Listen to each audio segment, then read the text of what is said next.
Hello and welcome to my studio. My name is Ido Agassi and today I will explain paper grain direction. Paper grain direction is a very basic and important thing to understand as bookbinders, printers, designers, or anyone who wants to work with paper, because we want all the materials we are using to be in the right grain direction, parallel to the spine. The reason we are working in the right grain direction is to give a better opening for the book and also an even pull between the end papers and the outside cover. If I'll bring this book I found in my father's library, you can see that the corners are lifting. That is because the grain direction is wrong. The grain direction of the board is on the short side, but the end paper is the long side. And that is why you experience these corners lifting. So if you have this problem, that is the reason. I will explain. Imagine the machine that makes the paper. The machine moves, it tilts, and all the fibers are aligning one beside the other. I brought this sushi mat for you to visualize and understand. So imagine the machine vibrates, it moves, and all the fibers are aligning one beside the other. One side would be much easier to fold than the other. The other side actually breaks the fibers of the paper. So if I'll bring a piece of paper and try to fold it with the grain, it would fold nicely. But if I'll fold it against the grain, you can see it's not even and it's not nice. There is a way to fix that. It's called creasing. When you work with a bone folder, where's my bone folder? When you work with a bone folder and pull down the fibers of the paper to allow a better fold, but I'll go into that in a separate video. So I'll put this aside. So how can you tell? How can you know the true grain direction? First of all, the thicker the material, the easier it is to know. So if I'll take this bookbinding board and try to fold it, one side will be easier to fold than the other. I can clearly feel that this is the grain direction of the board. If I'll bring a smaller board, here it's really easy to see that this is the grain direction and not this one. It's very hard to fold it. With paper, what I'm doing is I'm folding, not entirely folding, but just feeling how much the paper resists one side and the other side.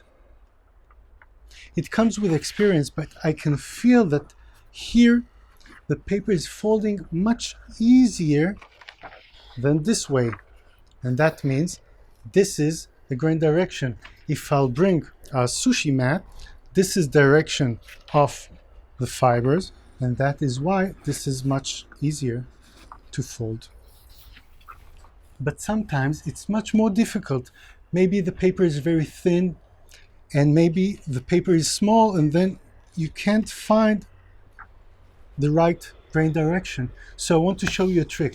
I'll take a knife and I will cut one on the long side and one on the short side.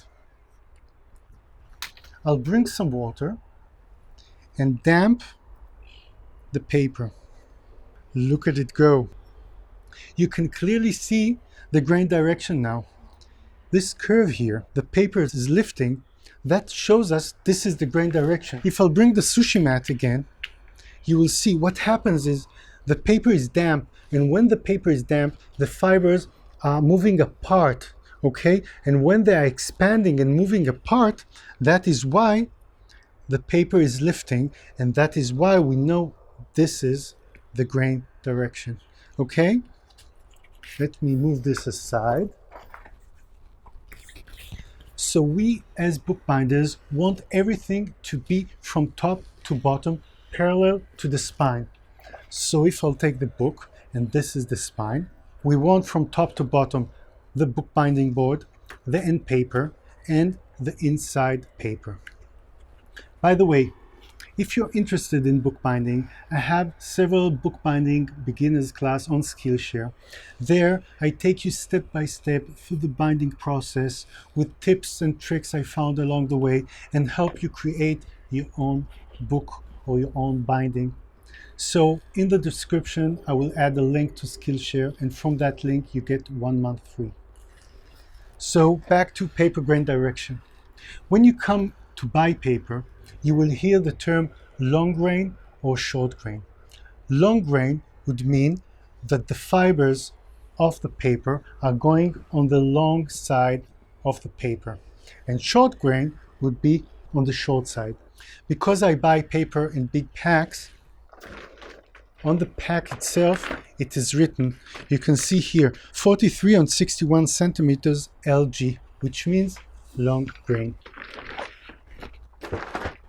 Why does that matter? When you start a project, depending on the format, you want to find if you need the short grain or the long grain to see what's more efficient for you for cutting and folding the paper. So for instance, if I want to work with an A4 format, I would take A2 paper, which is actually this cutting mat, and I want it in the short grain. Why is that? Because I have 1, 2, 3, 4 sheets of paper that when I'm going to fold them, they are going to be in our grain direction.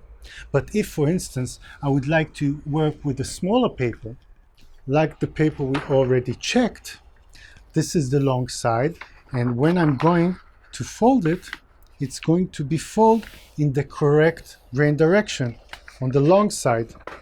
And then I will cut it in half. I have 2 sheets of A4 paper. I must say there's not enough knowledge about paper grain direction these days, and you can experience weird glances while asking for paper in like short grain, because the printer could look at you and say, "What?" But still, ask, and also now you know how to check for yourself. I hope this video was informative and helped you understand paper grain direction.